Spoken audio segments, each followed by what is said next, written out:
How is it already time for school to start back? Well, if you are in need of some quick and easy 30-minute meals or less, keep watching because I've got 5 of my favorites. Let's get cooking, y'all. Come on, let's go.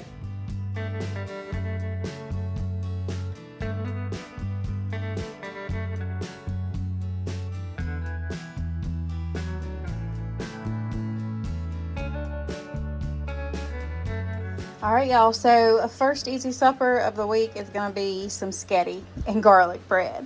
Now, you can have a side salad on there if you want to, but we're just going to have sketty and garlic bread. Now, since I have a lot of new friends, I'm going to go ahead and show y'all how I make my sketty sauce. But I use Prego or any kind of a traditional spaghetti sauce. Sometimes I use garlic and herb. It just depends. You'll need a can of tomato paste, some petite diced tomatoes, beefy onion soup mix, just 1 pack, and then 1 pack of thick and zesty McCormick spaghetti. I do have 2 pounds of meat because we like it meaty over here, but if you only want 1 pound, that's perfectly fine. To season it up, I've got Badia Complete, Nature Seasoning, and black garlic, and then of course our sketty noodles. But let's go ahead and get into making this sketty sauce. All right, y'all, so I got the 2 pounds of burger in there. We're gonna go ahead and put some Badia Complete, some Nature's Seasoning, and please feel free to season it any way you want or whatever y'all like. So in goes the black garlic, and we're gonna cook this down until it is browned up. And I'm gonna add in some onion right now too. Almost forgot that. So I don't have any fresh onion right now. I gotta go get some from the store, but I do have this easy onion and it's already open. So I'm just gonna take a couple scoops of that and put it right on in there. It's just like minced garlic except for it's onion. So we're going to cook that right on in with this burger. All right, y'all, so now that that is brown, we're going to go ahead and add in our onion soup mix, 1 packet, and then 1 packet of the thick and zesty spaghetti. We're going to give that a good stir, and then we'll add in the tomatoes and the tomato paste.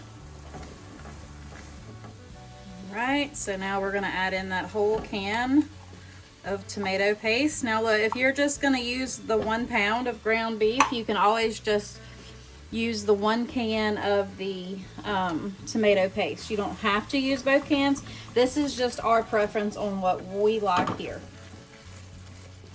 Then we will add in our tomatoes. We'll just give this a quick stir and we're going to add in our sauce. And another reason why I make so much spaghetti sauce is because I like to have some extra in order to freeze to make another quick meal one evening. So if I have extra sauce, this is all done and all I have to do is boil the noodles. So that's another good reason to make extra sauce when you're doing it.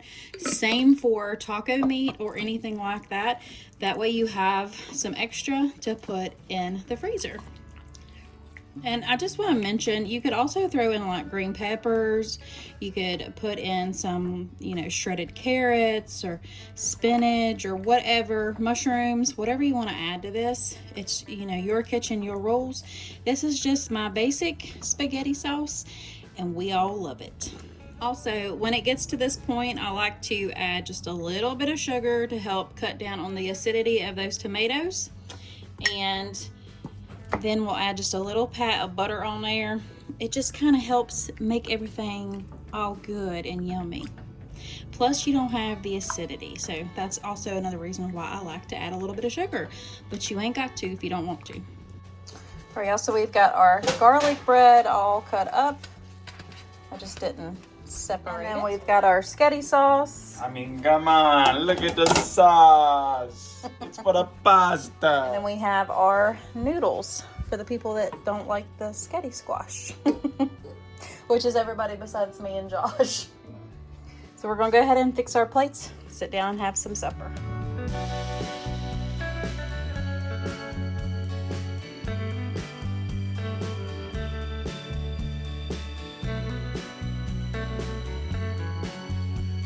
All right, y'all, for the second easy weeknight meal, even for a busy school night, is going to be a French toast and bacon. So to make my French toast, I just have this marbled cinnamon.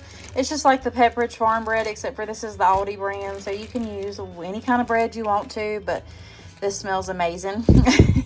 And then, of course, to make the French toast batter, I just have some eggs here. I got some vanilla, a little bit more cinnamon. Of course, I'll put a little bit of salt in there, and then some heavy whipping cream. And then I'll show y'all mixing all that together. And then we just got some turkey bacon right here. I'm just gonna either put that in the oven or the air fryer and get that cooked on up. But let's go ahead and get to making this French toast batter. All right, y'all, so to this bowl, you'll add however many eggs you want to. We're probably gonna do about 6 since I'm gonna do this entire loaf. And I mean, it's not a huge loaf, so about 6 eggs should do it. All right, so to these eggs, I just added in some cinnamon and some vanilla. I thought I was recording, but apparently I wasn't. Heavy whipping cream. Now, for 6 eggs, it's probably about a 1/2 cup to 3/4 of a cup. And we're just gonna give this a good mix, and then we'll be ready to start that French toast. I've already got the bacon on the baking sheet. I'm getting ready to put it in the oven as soon as it comes to temp. That way all of this will be done about the same time, and we can sit down and have a delicious supper. So we're just gonna throw in a little bit of butter to the pan.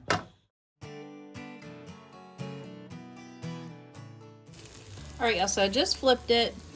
My pan was kind of offset a little bit, but that's okay.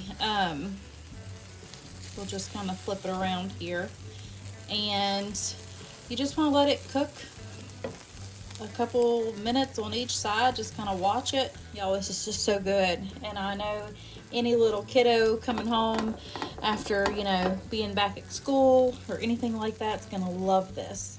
So I'm just gonna go ahead and finish cooking the rest of all of this up, and the bacon is in the oven, and then I'll bring you back when the plates are ready.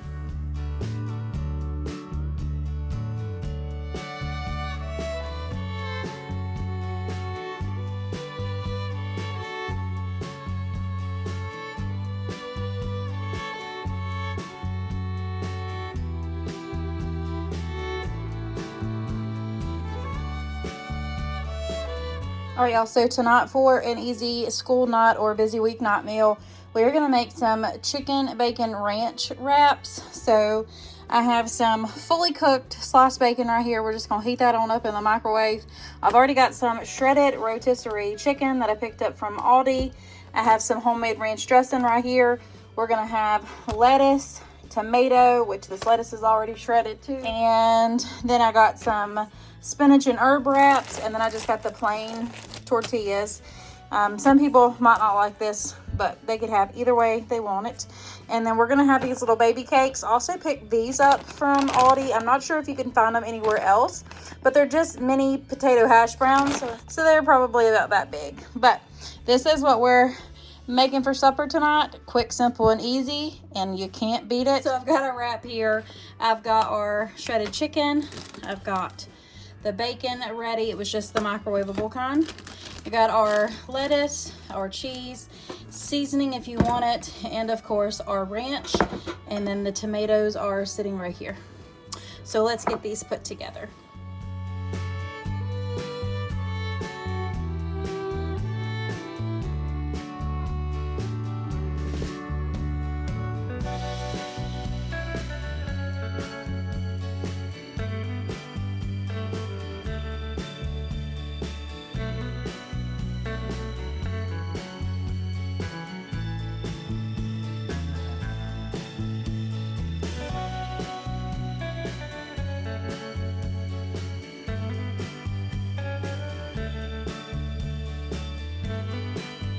All right, y'all, so supper don't get much easier than this unless you get takeout. But we are gonna have some chicken sandwiches tonight with some French fries. So this is definitely a quick and easy meal on a busy school night or just a busy weeknight. So I have the Aldi brand of the red bag chicken, as everybody knows it, but it does taste similar to the Chick-fil-A chicken. So I'm just gonna make some of this, and I'm gonna put some fries in the air fryer, and we'll put whatever toppings we want. But I have the lettuce out here. We usually just do lettuce, tomato, mayonnaise, cheese. That's about it, but you could definitely put whatever you wanted on it. So let's get these in the sheet pan and get these in the air fryer. All Alright, so I've got all 5 pieces because it just comes usually, I think, either way from 4 to 6 in a bag. And they're pretty decent sized chicken breasts. So I just went ahead and I'm going to make all 5 of those. But I've got my oven preheated to 400 and we're going to go ahead and get these in there and get them cooking for about 20 minutes or so. Alright, y'all, so I got our bun sitting here. I've got some mayonnaise, some ketchup, some sliced pepper jack cheese. I also got some shredded lettuce left over from our wraps that we made, so I wanted to go ahead and use it up so we don't waste it. And I sliced up a tomato. So let's go ahead and get to making these sandwiches.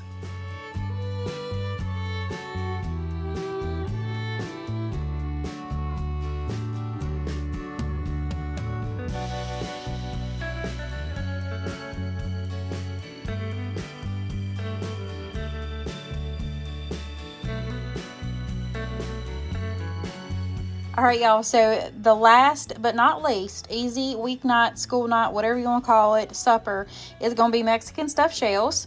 For this recipe, you can use any kind of enchilada sauce you want, but I like the green and I could not find it. So we're going to use this cheese, the mild salsa verde, and then I have medium salsa, which is my favorite, the green mountain gringo. You'll need some of that. And I've got 2 pounds of lean ground beef. The recipe calls for 1, but I'm going to go ahead and double the meat because of the boys.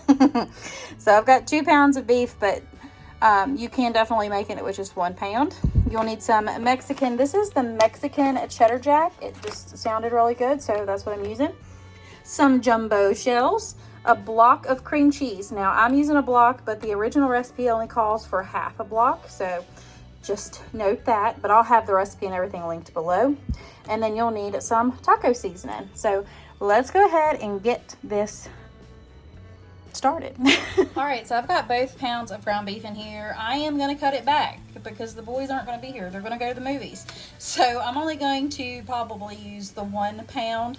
I'm just going to go ahead and brown both and taco seasoning it up, and then I'll split it and take half of it out and freeze the half of the taco mix, taco meat, so I can already have it in the freezer for another night.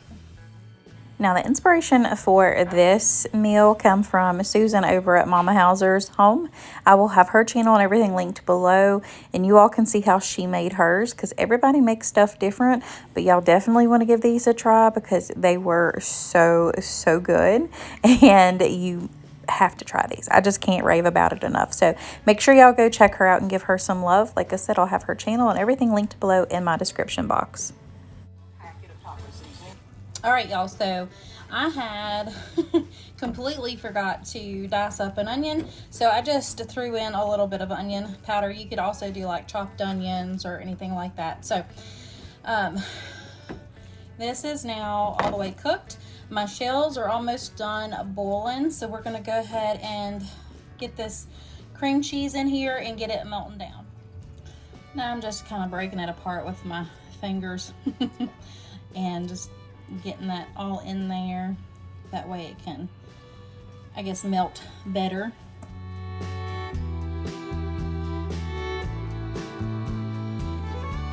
So that is done. The cream cheese is all melted. The shells are almost done, but let's go ahead and make that sauce. All right, y'all, so in this bowl, we're gonna go ahead and add in our salsa, and then it's supposed to be green enchilada sauce or red enchilada sauce, whatever you want, but we've got salsa verde. All right, so we're gonna go in with a cup. This makes, let me see here.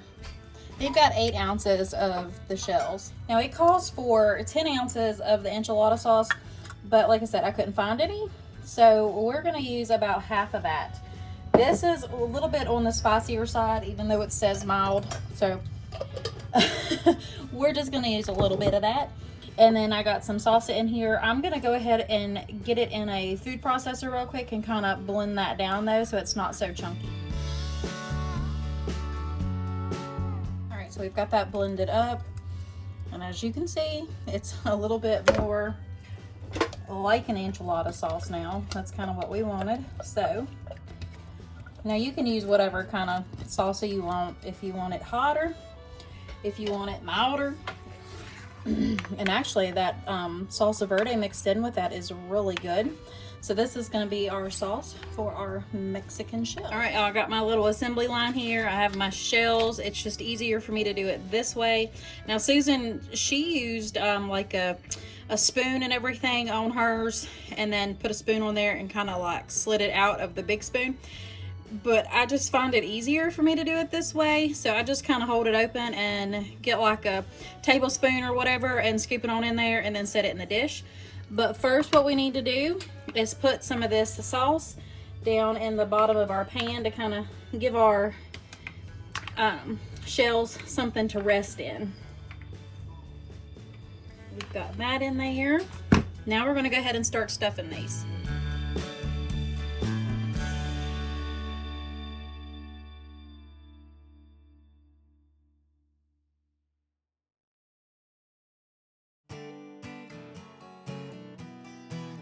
Y'all, I totally thought I was recording, but I wasn't.